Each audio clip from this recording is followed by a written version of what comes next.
केशव की शादी के 4 वर्ष निकल गए, पर सलोनी के साथ उसका सामंजस्य बनने का नाम ही नहीं ले रहा था।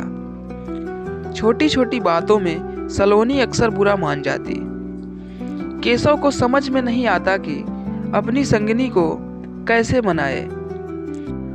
उन दोनों के कॉलेज का साथी निशांत सालों बाद उनसे मिलने आया। दोनों ऑफिस के पास ही के रेस्टोरेंट में साथ लंच कर रहे थे।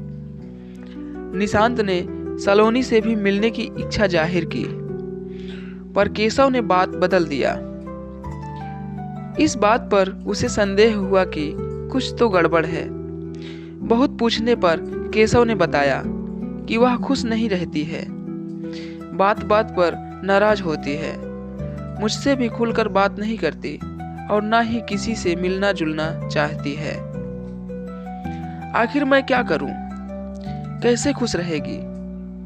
तुम तो अपने परिवार के चहेते हो, चारों ओर तुम्हारा यशगान होता रहता है। उसके व्यक्तित्व को भी उभरने दो।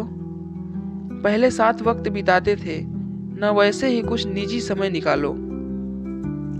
कहीं ना कहीं उसे नजरअंदाज कर रहे हो, क्योंकि मैं जिस सलोनी को जानता था वो बेहद हंसमुख व मिलनसार थी। उसमें आए बदलाव के लिए बस तुम जिम्मेदार हो केशव, निशांत ने कहा। ठीक ही तो कह रहा था वह। इस बात पर कभी उसका ध्यान गया ही नहीं। 4 बहनों के बाद जन्मे केशव का बचपन अति लाड़ प्यार में बीता था। माँ बाबा प्यार से कान्हा बुलाते। बाहर का नाम भी उन्होंने केशव रख दिया था। सांवली सूरत और घुंघराले बालों वाला केशव अति मेधावी और सबों का चहेता था।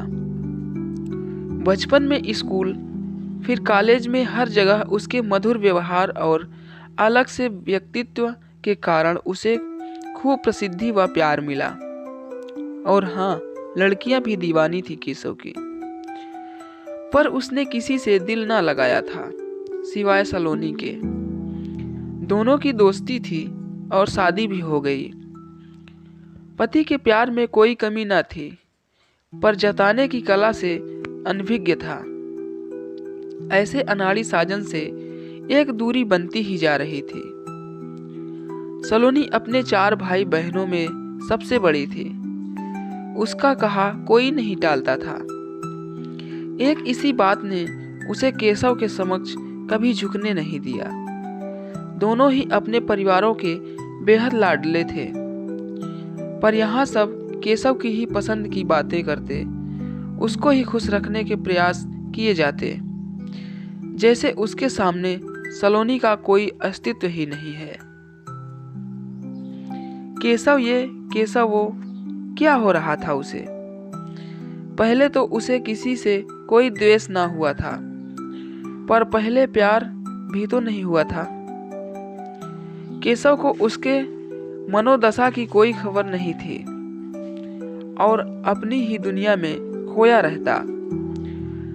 तब तो हद ही हो जाती जब केशव किसी के बनाए डिश की तारीफ कर बैठता।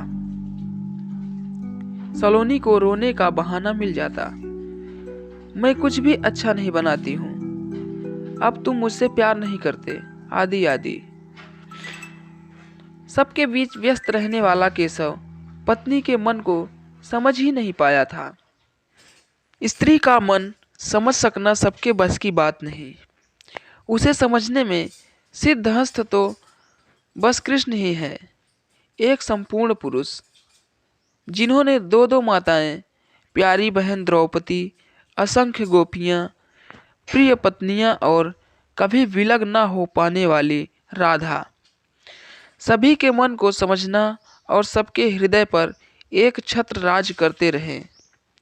कहते हैं राधा कभी कान्हा से नाराज भी हो जाए तो कृष्णा यह कहकर मना लेते थे कि मैं तुम्हारे हृदय में हूँ, अगर वहाँ नहीं तो कहीं भी नहीं। दोस्तों, ये कहानी आपको कैसी लगी हमें कमेंट बॉक्स में ज़रूर बताएं। वीडियो अच्छा लगा तो प्लीज़ एक लाइक एंड हमारे चैनल को सब्सक्राइब जरूर करें। धन्यवाद।